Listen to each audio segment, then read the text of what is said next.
My name is Victor Furman. Some call me The Voice. I've always been fascinated with human nature, spirituality, science, and the crossroads at which they meet. Join me now and we will explore these topics and so much more with fascinating guests, authors, and experts who will guide us to Destination Unlimited. Carole King's 1971 Grammy Award-winning Album of the Year, Tapestry, featured the heartwarming song, You've Got a Friend. What are the secrets to true friendship? And may we find power in friendship?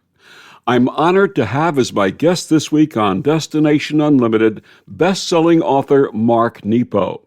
With more than 1 million copies sold, Mark Nepo has moved and inspired readers and seekers all over the world with his #1 New York Times bestseller, The Book of Awakening.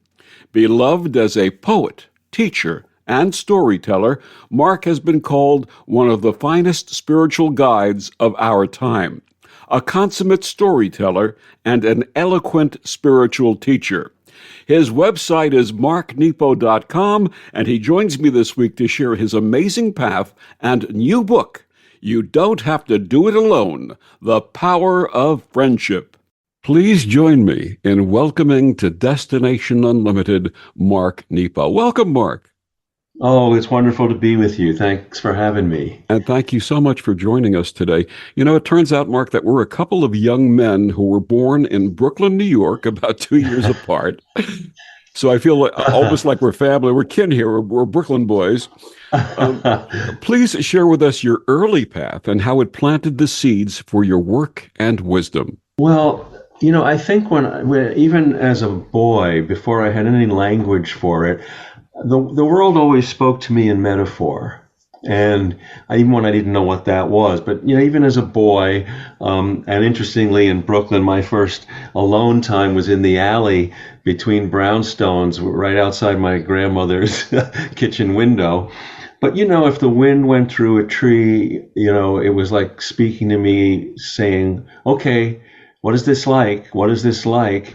And later I understood the word metaphor. So that's been like a native language. But I think relationally, you know, when I was in high school and the first fall in love, and she was a year older, and when she went to college first, our paths parted, and of course my heart was broken. And in dealing with those feelings, I started to write.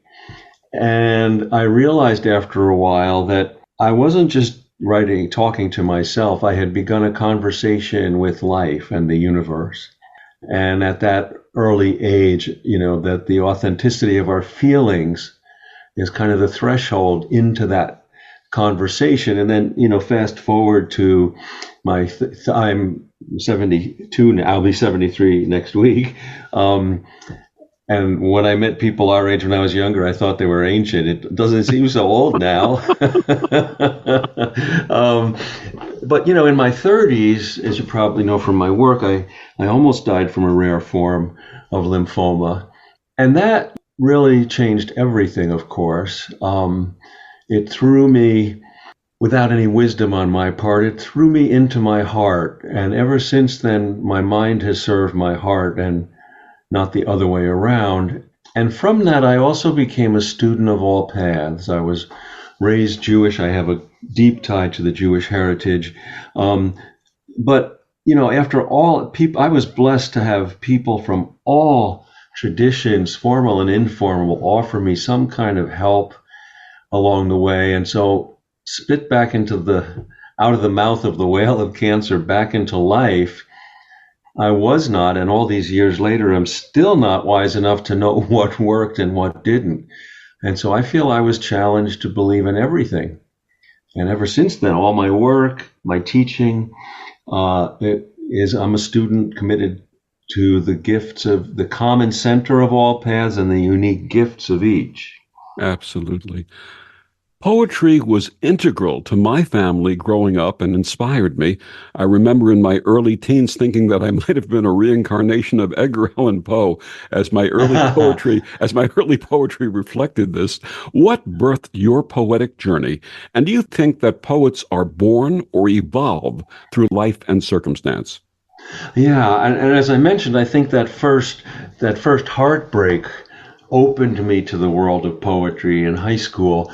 But I do believe that poetry to me is not the way words are arranged on a page. Poetry is the unexpected utterance of the soul.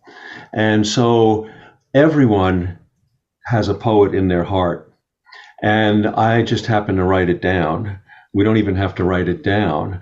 I think poetry is the authentic moment of being and seeing and feeling and embodying this mystery we call life. In fact, one of my books, Drinking from the River of Light, is devoted to this entire opening, the life of expression.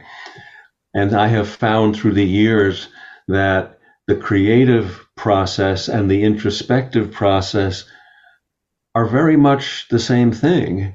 It's, we're just not caring for it or turning it into an artifact that we call a poem or a book so I think that, and this also affects, the way that I write, like if I share a poem or whatever I might be writing, and it ends with an image or an insight, it's not that I planned, oh, that would be a good place to wind up. They're more like if I follow a feeling, a thought, a confusion, a fear, an image, an idea, a story, if I'm authentic in it, in following it, then I'm rewarded with an insight, much like introspection. And so I feel like I retrieve these poems and then they become my teachers. Because I'm not that smart to plan it all out. Poetry is inspired, isn't it? Yeah, I think it is. And especially when we think of inspire, it comes from spirit, which is breath. So, it is inspired. It is how life moves through us from in to out and what that does to us both ways. And the recording or that conversation helps us live life to the fullest. It helps us inhabit our compassion. It helps us expand and deepen our understanding. What would you offer to any of our listeners or your readers who are fledgling poets and would like to express the way we do? Well, the first thing I would offer is, we live in a world that overemphasizes accomplishment and excellence and trying to be great. I would say I would encourage folks to hold nothing back, open their heart, and aspire to be true, not great. Yeah, true, not great. When we meditate to become clear vessels. We don't meditate to become great breathers. And likewise, in any art form, when we express, when we write in writing, in poetry, for instance, we don't write to become great poets, but to become true vessels.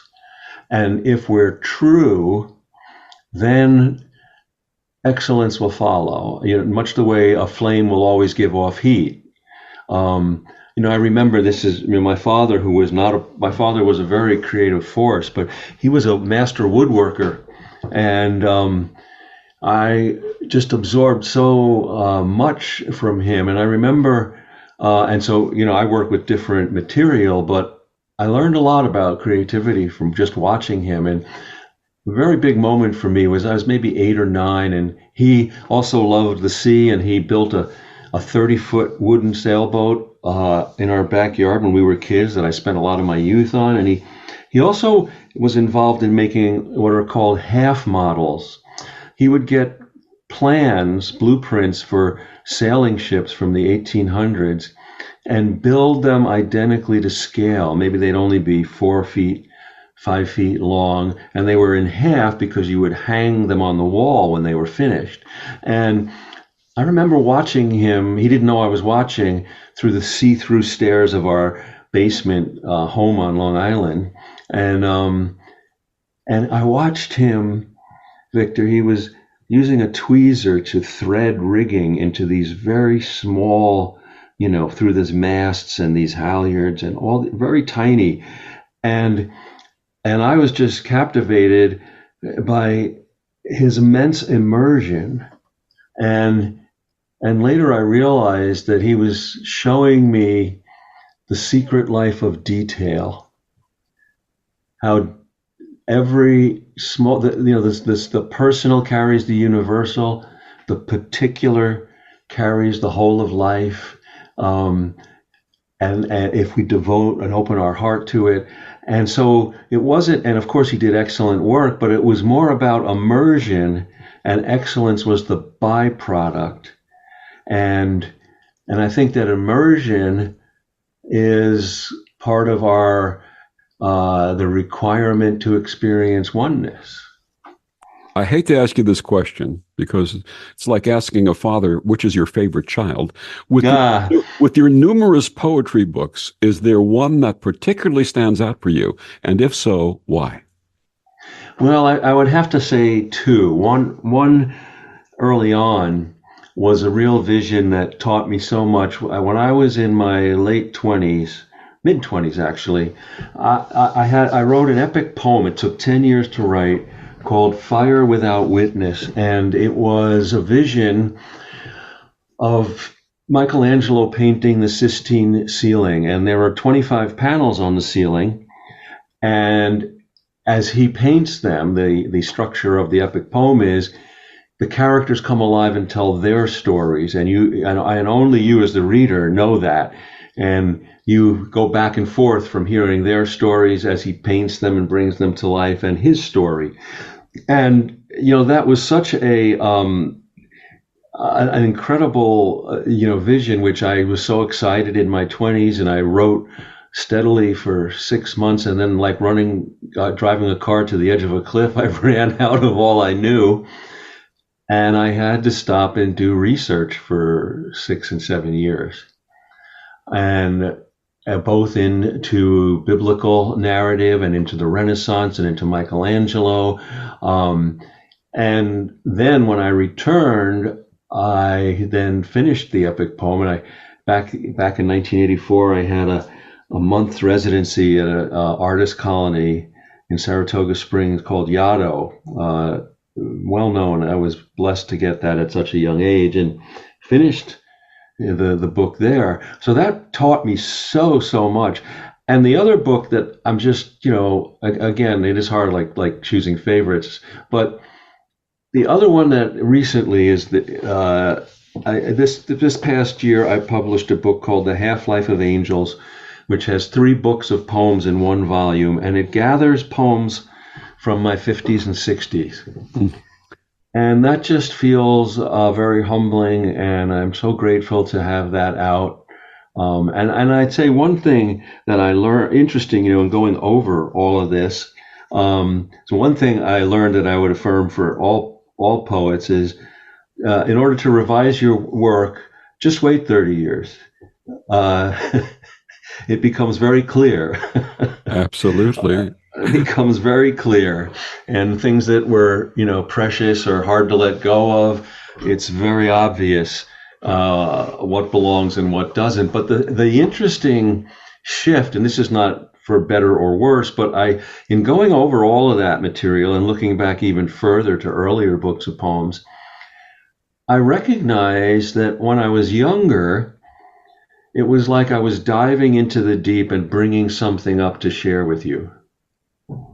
And somewhere in the last 20 years, I can't pinpoint where, I live in the deep. Mm. And now I invite you to come down and visit with me. And so the stance of being of the poems has shifted. Would you please share with us one of the poems from that book? Oh, sure, I'd love to. And this is also a poem that I could not have written when I was younger, just because of the view.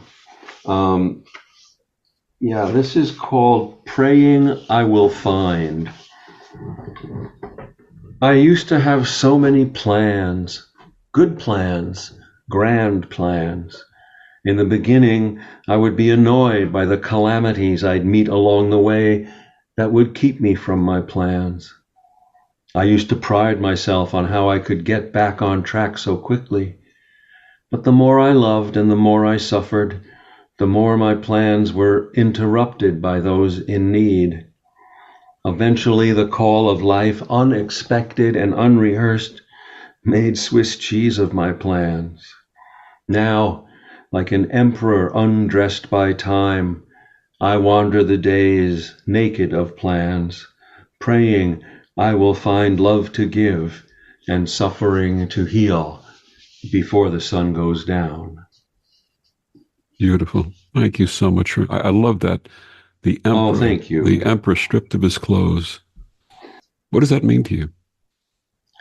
Well, it means that, you know, all the roles, masks, aspirations, narratives, our achievements, our failures, our wounds, all of that eventually, if we're blessed, is stripped away and we're just here.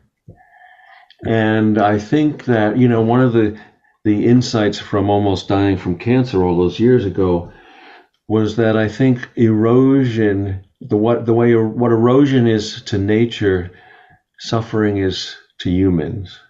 And mysteriously, paradoxically, our journey is one where everything that can break will, till all that's left is what's unbreakable. And we're naked of plans. We're fully here. Your combined written works have sold more than 1 million copies, and perhaps the most well-known to our audience is your New York Times #1 bestseller from 2000, The Book of Awakening, Having the Life You Want by Being Present to the Life You Have. What inspired this work, and what do you share with readers? Well, that book came, you know, after my cancer journey. I was looking for what could I write that would have small doses of what matter, that could be like, you know, inner medicine, a giving back of some way. And I had many people, I still do in my life, who are either in recovery from addiction or are, you know, like adult children of alcoholics. And so, of course, as I noticed very quickly back then that there were day books in those worlds that were really used. I mean, you know, you saw them beat up in cars, in bathrooms, in, you know, on the subway, in back pockets. And so I started to see that day book form was like a modern spiritual sonnet, if you will. And that was a form that I thought, gee, if I could fill that might be a good form for this. So, of course, you know, initially, like anyone, I think, oh, well, you know, they're daily entries, they're short, but there's 365 of them. So all of a sudden it was a mammoth project. And it took 3 years to really retrieve them. And then, and it was also a place where I could gather and use quotes from many other teachers and other poets and bring other voices into it. And then, because I was very interested in offering people a way to bring whatever's in these entries into their life, it took me a whole 10 months to create and try out a meditation for each one. And then put it on. And, all of my books, as you can see in the latest one, I offer at the end of every chapter questions to walk with, both journal questions and dialogue, conversation questions, all as a way to invite readers to see where does this live in your life? If it speaks to you, where is that? And so, yeah, so what I offer in there, which, I think is interesting that, we live forward, but we map backwards. And so, all of my books, I had no idea what one would lead to the next throughout my life. But looking back, there's a clear path of learning. The first, and that subtitle, Having the Life You Want by Being Present to the Life You Have, I had no idea that that would be kind of a foundational theme and inquiry of my entire life and all my work.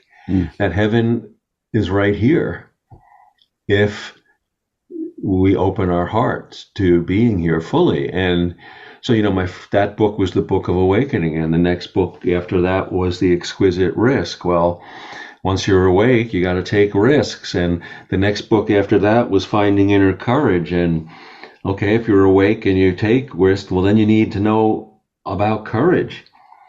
And then after that, it was 7,000 Ways to Listen. Well, if you're here and you're taking risks, now it's time to be quiet and listen. So, they just evolved when I look back in perfect organic sense. But going forward, they were the thresholds of what I needed to learn to be more alive. And before we get into your just published book, You Don't Have to Do It Alone, The Power of Friendship, please tell us about last year's Falling Down and Getting Up, Discovering Your Inner Strength and Resilience. What inspired that work, and what do you share with readers? Well, that book, interestingly, I have a wonderful creative relationship with Joel Fotinos, my publisher and editor at St. Martin's Essentials. And in our conversations, Joel was noticing that, he said, you teach more, you have a more active teaching schedule than many of my other authors. And he started asking me about my teaching, and we talked a lot about that. And it's very sacred space for me. I love it. It's so good for me, and it's such a journey. And so then he asked me this question. He said, well, if someone couldn't be in one of your teaching circles, what book would come closest to that experience? Well, my God, what an invitation. And that was the birth of Falling Down and Getting Up. And I looked across the many different sessions and themes and ways that I explore things, and I started to shape it into this book, which really looks at, and what triggered the title is, in medieval times in Europe, medieval monks, when asked how they practiced their faith, said by falling down and getting up. And I love that. And, it triggered me immediately to when I awoke all those years ago. I had a rib removed from my back in one of my surgeries, and I just was coming to in the hospital room when this kind but kind of gruff nurse was hovering over me saying, "Get up, we're going to walk." And I said, "Who's going to walk?" And then she got closer and said, 2 steps forward, 1 step back. 2 steps forward, 1 step back, falling down and getting up. And then I learned later that in the Hindu Upanishads, the great anonymous holy Hindu text, which is filled with metaphors, in one of them there's a metaphor about how they describe how a caterpillar moves, and it bunches up, and when it bunches up, it actually goes back a step, and then when it extends, it moves forward. 2 steps forward, 1 step back. And in the Upanishads, they use this metaphor to say, this is the rhythm of spiritual growth. So actually, when nobody signs up to fall down, I'll take 2, but we will fall down because we live with gravity. We're on this journey, and it's not a failure. It's part of the developmental, evolving process of being a spirit in a body in time on earth. So if we look at it and learn, there's an art to it. And the question is, what is it's actually a dance over a lifetime, the way waves crest, and you go in the belly of a wave, and then it crests, and then it crashes, and then it swells again. And so what is the art, and how do we live it? And when we resist falling, uh, then we add to our suffering. Because, and in the modern world, I think this is very true. There is a suffering that comes from resisting legitimate suffering. So the book explores, and in the center of the book is also a section devoted to what I call the deeper teachers: fear, pain, and grief. The wisdom and wonderful work of my guest, Mark Nepo. We're going to be talking about his new book, You Don't Have to Do It Alone, The Power of Friendship. Mark, please share with our listeners where they can get all of your wonderful work and find out more about you. Yeah, thank you. So at marknepo.com, which is my website, you can find about where I'm teaching, and I'm doing everything from year-long courses where a small group of people come together for 4 weekends over a year. So we go through a year together, and that's in Michigan where I live, to doing, mastery weeks in Mexico for the Modern Elder Academy, to in May I'll be leading a river cruise for a week in France. So there's a whole range of things, and that can all be found, as well as my books, at marknepo.com. And we'll be back with more of Mark after these words on the Om Times Radio Network. The cutting edge of conscious radio. Om Times Radio. IOM FM. Om Times Magazine is one of the leading online content providers of positivity, wellness, and personal empowerment. A philanthropic organization, their net proceeds are funneled to support worldwide charity initiatives via Humanity Healing International. Through their commitment to creating community and providing conscious content, they aspire to uplift humanity on a global scale. Om Times, co-creating a more conscious lifestyle.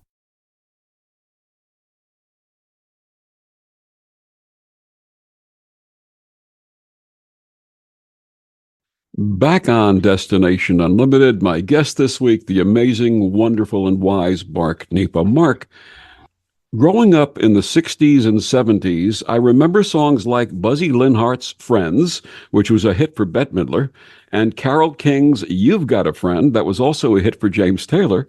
Your new book, You Don't Have to Do It Alone, The Power of Friendship, is described as an exploration and celebration of friendship and community. What inspired this book, and what do you explore in it?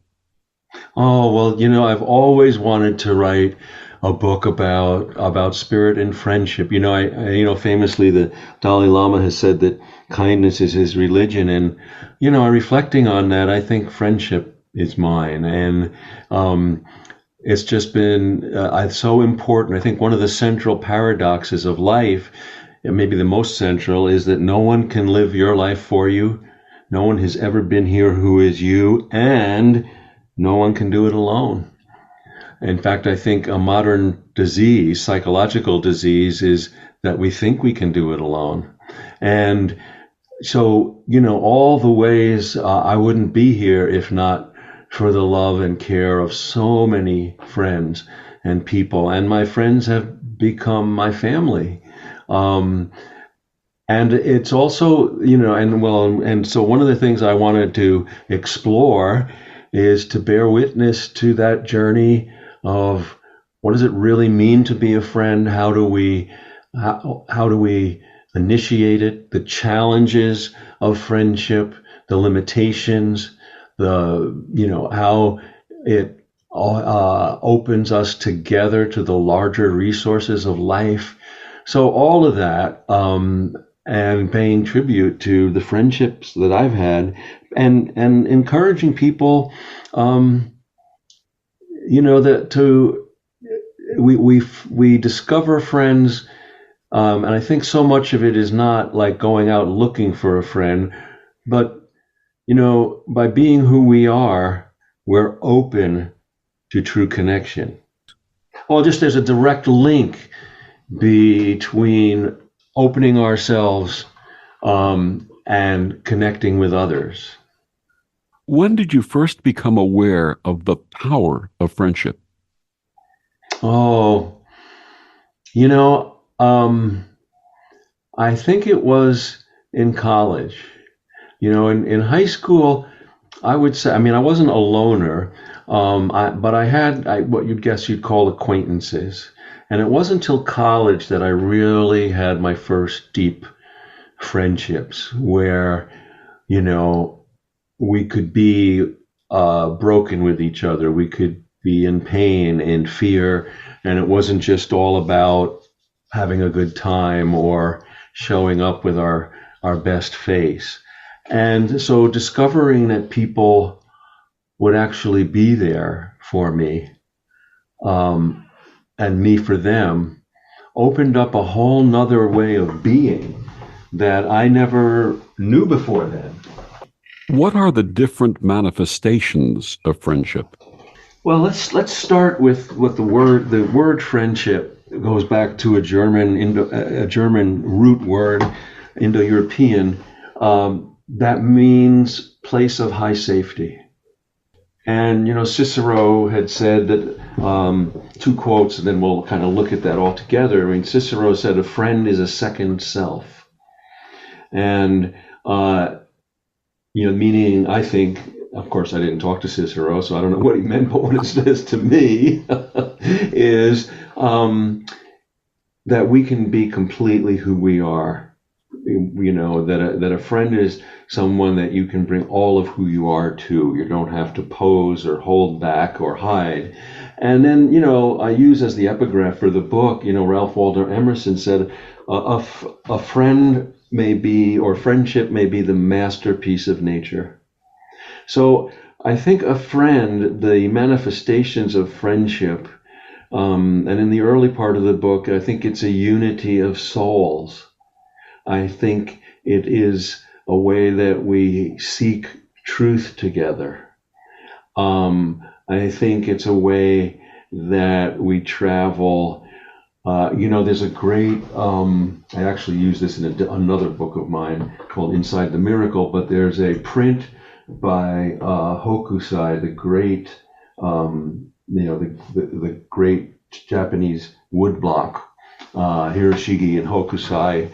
I've often been said that together they are the Shakespeare of woodblock in Japan. And Hiroshige had this beautiful print of a suspension bridge, and it's a bridge that's made out of planks and rope, very narrow, and so as you're stepping on it, it dips. You see the weight. So there's these two people in the middle of this suspension bridge crossing between two cliffs, and where they're standing is, it holds, but it dips. And to me, that is a great image of real life friendship, and that very foundational, both sturdy and precarious walk through life along the corridor of aliveness. And how do we help each other? How do we hold each other when the view makes us dizzy? How do we hold each other up when we feel like we can't go on? And again, in that paradox, everybody needs someone. Helen Luke, who I also in the book, she was a Jungian analyst, was an unexpected mentor for me in the late 90s. And she talks about, I quoted her in the book, that, she said, no one can journey through the inner world without a trusted loved one who believes in their journey. And so that's very, because it doesn't say they rescue or they cheer or they do it for you. No, each of us has to do that journey alone, and yet no one can do it without a trusted loved one believing in each of us. Can you say more about the nature of spiritual friendship? Yeah, I think spiritual friendship. So I think that, so let's back up and talk for a second about the spiritual journey. So I have come to feel and believe that everyone who ever lives will be given the opportunity to be dropped into the depth of life. Now, often, like me, it was cancer. It can be something that's very difficult or life-threatening, but it also can be beauty and wonder and surprise and grace. So it's not just suffering. But when we're dropped into that depth, then our journey turns completely relational. Our quest is about what kind of part am I in what kind of universe? How do I relate to everything larger than me? How do I be as fully alive as possible while I'm here? How do I, as you were talking, Victor, how do I offer service and compassion and kindness and help things repair and heal and join? And so often, and this is very interesting, that in the Buddhist tradition, there is what's called Hinayana Buddhism and Mahayana Buddhism. And it's interesting if you look at, the emphasis in Hinayana, it's not that we don't still try to help people, but the emphasis is on the solo journey. Like Hinayana means small raft. And it's like that emphasizes the part that, okay, I'm rooting for you, but it's your work. But Mahayana means big raft. And while that acknowledges that no one can do it for you, it also says, I'm here for you. And actually, in some kind of paradoxical way, when you do your journey and I do mine, we're more together than alone, which is the name of another book of mine about community. And so the spiritual journey is one where once we're seeking the depths of what it is to be here, a spiritual friend explores that together, helps support us, and we share that deeper inner conversation with life. And I think that's where, I'll give you two examples, personal examples. My oldest friend, dearest friend, Robert Mason, who is also a poet, almost 40 years ago, we were in graduate school together, but he is in recovery now 40 years as an alcoholic. And he hit bottom when I found myself in the hospital with a tumor on my brain. And we helped save each other's lives.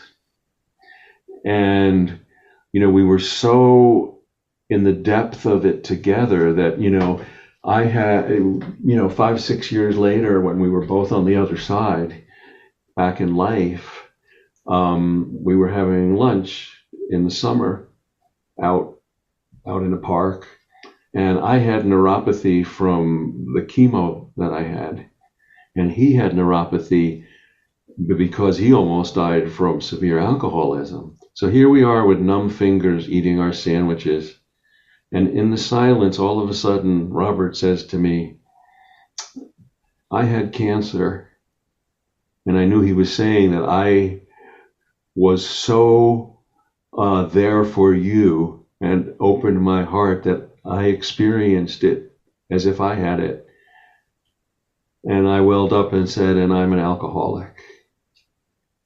And the other example is more recently, I had another friend back then who helped save my life, Paul, and we've been friends for 40 years, brothers. And about 18 months ago, his wife of 25 years suddenly died of a massive heart attack. And he's been devastated. And of course, I want to be there for him, and I am there for him.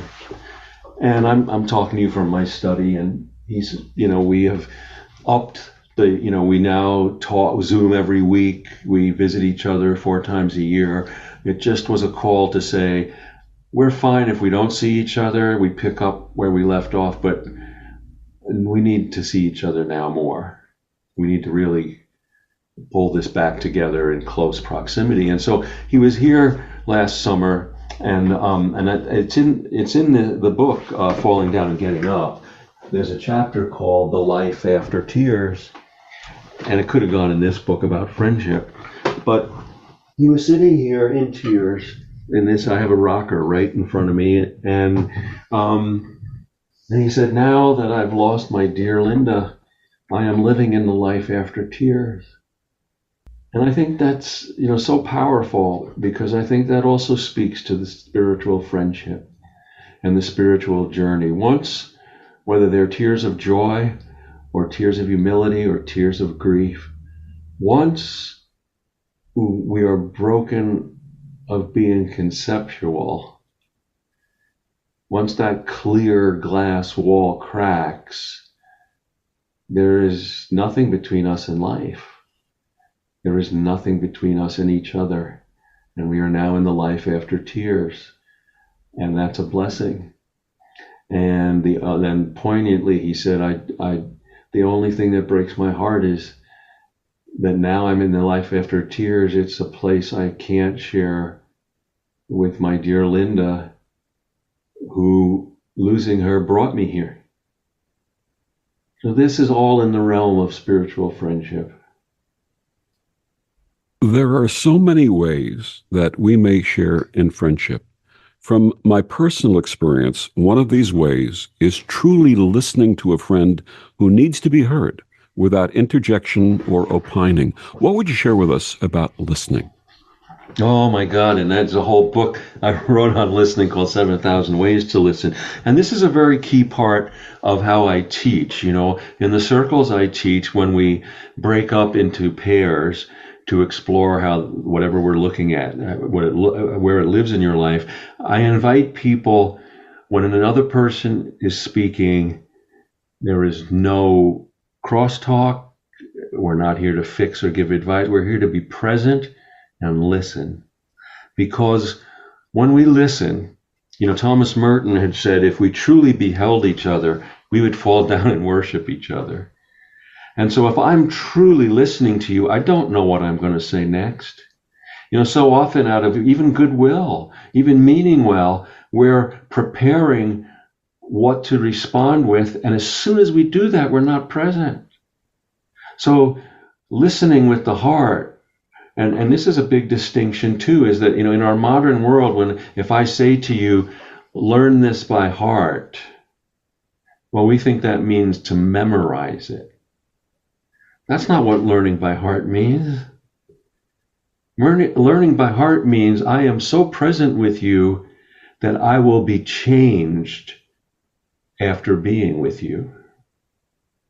And so the listening, you know, often by listening and by opening up, first off, we are open to, we don't know what. We don't know what's coming. We don't know what we're going to feel. We're actually living into the next moment, which has not yet been written. And I also find that when people truly listen to another, we give them the space to think and feel out loud so that they can discover what they didn't know they know. So I think when we think and feel out loud in the company of a friend, that is, for a soul, that kind of talking is what sketching is for an artist. We don't know where it's going. We don't know what's going on. Yeah, so I think listening is really how the heart breathes. I think it's a crucial threshold to everything. My guest is Mark Nepo. We'll be back with more after these words on the Om Times Radio Network. Humanity Healing International is a small nonprofit with a big dream. Since 2007, HHI has been working tirelessly to bring help to communities with little or no hope. Our projects are not broad mandates, nor are they overnight solutions, but they bring the reassurance that no one is alone and that someone cares. To learn more, please visit humanityhealing.org. Humanity Healing is where your heart is. Back on Destination Unlimited, my guest this week is Mark Nepo. Mark, are healthy boundaries an important part of powerful friendships?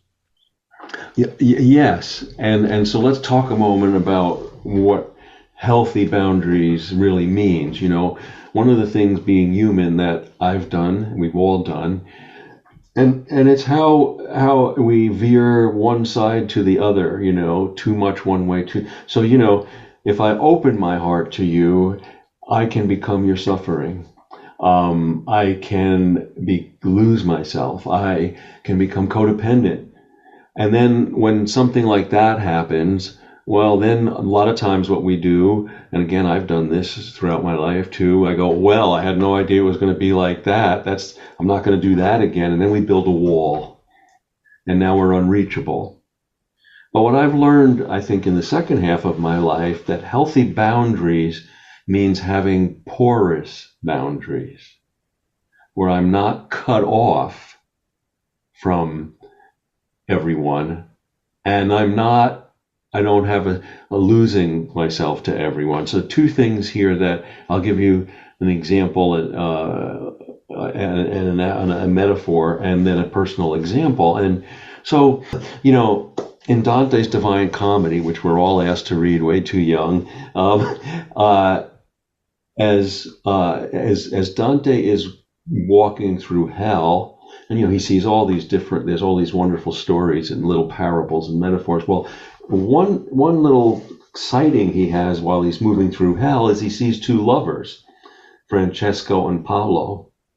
And the line is that they are in hell circling each other in endless identification with each other. Okay, nothing said. Now, hundreds of pages later, in the Paradiso, hey, there's Francesco and Paolo again. They're still circling each other, but now the line is, now each has a center, and they are orbiting each other. And so the powerful distinction here offered, without a lot of commentary, is hell is being in relationship without a center. Paradise is being in relationship with a center. So how do we have these porous boundaries? How do we not lose who we are and at the same time not remove ourselves completely? And so the personal example is, I have a friend who we all have our stuff, and my friend suffers from depression and anxiety. Well, I have my stuff, but thankfully, that's not my stuff, but I'm committed on this journey with my friend. And so I'm there with them, but I have to remember after I visit them that I'm not anxious or depressed. And so what I have to do is I give myself completely to what their struggles are, where we are, listening, being there, feeling. But when I leave, I have to do something to restore my direct connection to life. Often that's putting my face in the sun while walking with my dog.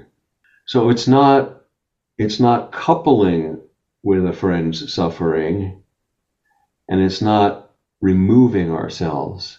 It's how do I learn and practice staying who I am while keeping the boundaries porous and open, that I'm not going to disappear by exposing my heart.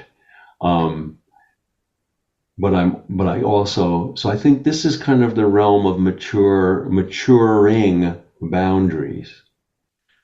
Many businesses offer programs they call friends and family plans. Are there friends who are more like family than our birth family? And does this call for rectification with strained birth family relationships? Well, I think, and so I speak from my own experience. So I have an experiential bias because, I don't feel. I think people who have deep family ties, healthy ones, are a miracle. I marvel at them. I meet people in my, a lot of times I'll have a father and a son, or a mother and a daughter, grown mother and a daughter in a retreat, and it brings me to tears because I didn't have that. I had a very dysfunctional family that was difficult, and I was estranged from my parents for many years around my cancer journey and their inability to be there. I reconnected with my father, who lived to be 93, and the last 5, 6, 7 years we wonderfully connected. I'm so grateful. But so I think that just because they're blood family, I don't think that we are required to diminish ourselves to try to reclamate that bond if it's not mutual. And I do think that our friends can be our family because we commit to those relationships, we choose them, and we hold them sacred. So again, it's not that I think that our family can be friends if it's healthy, and I wish I had that. I didn't.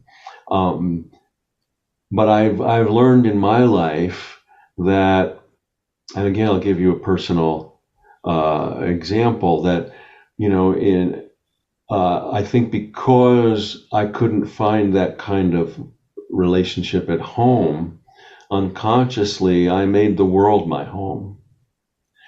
And I think that's served me. I think that's why I've made the teaching spaces I've been blessed to be in my whole life sacred inquiries of friendship. And so that brings me, this is a wonderful historical foundation of that. It's interesting that we think of academia and things being academic as being entirely intellectual and removed from life. Well, I want to go back to the root of the word academy, because it does have to do with spiritual friendship. And this goes all the way back to Plato. And Plato's original school was called the Academy. Well, he didn't have a formal school. He didn't have a building. He was this guy talking like you and me about the deeper questions of life and what it means to be here. And there was a small group of people who found that meaningful, and they would walk around and talk. Well, when Plato was 33, he had a rich uncle die who left him an olive grove. And since he didn't have any place to go with his students, he said, "Hey, let's hang out in the olive grove. I got an olive grove now." So they would walk and talk about what it means to be alive in the olive grove. And in ancient Greek language, the word academy means sacred grove. And friendship is that sacred grove where we walk together, discussing, comparing notes, supporting each other on what it means to be here. And how do we practice being alive and loving and caring? So that's the real root. We each have a sacred grove within us and between us, and it might be family, and our family might be our friends, but they center on that sacred commitment to support each other in the deepest ways of living. Can the Academy experience be replicated today, having dinner at an Olive Garden? Absolutely. It can happen anywhere that we walk in tenderness and honesty, entertaining together the sacred questions that have no answers, but that help us live. And speaking of help us live, how does friendship come into play in a world that's experiencing great divisiveness, frustration, and anger? Well, I think that, and so let's back up a second here. I think that's all true, but I also think that every age, we have different details, but every age has its divisiveness, its cruelty, and every person in every age is challenged to choose love over fear, to choose listening over shouting, to choose compassion over cruelty. And it's our turn. And I think the perennial challenges for all of us are all the things we've been talking about. How do we see what's there, but still open our heart? How do we listen and not enable cruelty? How do we stand and act? I think that if you look at the world, if you look at humanity as a global body, every soul is a cell in that body. Mm. And so in addition to addressing particular problems, every time we have a conversation like this, every time we're true, every time we serve, every time we give, we're helping there be more healthy cells in the global body than toxic. There's a wonderful expression in parts of Africa, different iterations, but the basic word is Ubuntu. And it translates as I am because we are. It truly is the essence of what we're talking about. Yes, that's beautiful. Thank you. Absolutely. And the Jewish, I'm sure you know, the Jewish ethic of Tikkun Olam, which means healing we are the world. here to repair the world. But I believe like we can't repair the world if we don't repair ourselves. So the first step to repairing the world, and there's just one more quote I'll offer, which is from Ramana Maharshi, the great Hindu sage, who said, and this shows the inextricable link between inner work and service. He said, to try to save the world without liberating yourself first is like carpeting the earth rather than wearing sandals. Absolutely. I have to say that my new definition of heaven would be sitting on a cloud somewhere having a nonstop conversation with Mr. Mark Nepo. This has been absolutely wonderful. Thank you. Well, it's been a joy. Mark, please share with our listeners again where they can get all of your wonderful books and works and find out more about you. Yeah, thank you. So my website, marknepo.com, has everything about where I'm teaching, all my books. You can find my books really anywhere on Amazon or Barnes & Noble or different places. And live.marknepo.com is where you can register for my webinars. And thank you for joining us on Destination Unlimited. I'm Victor, the Voice Furman. Have a wonderful week.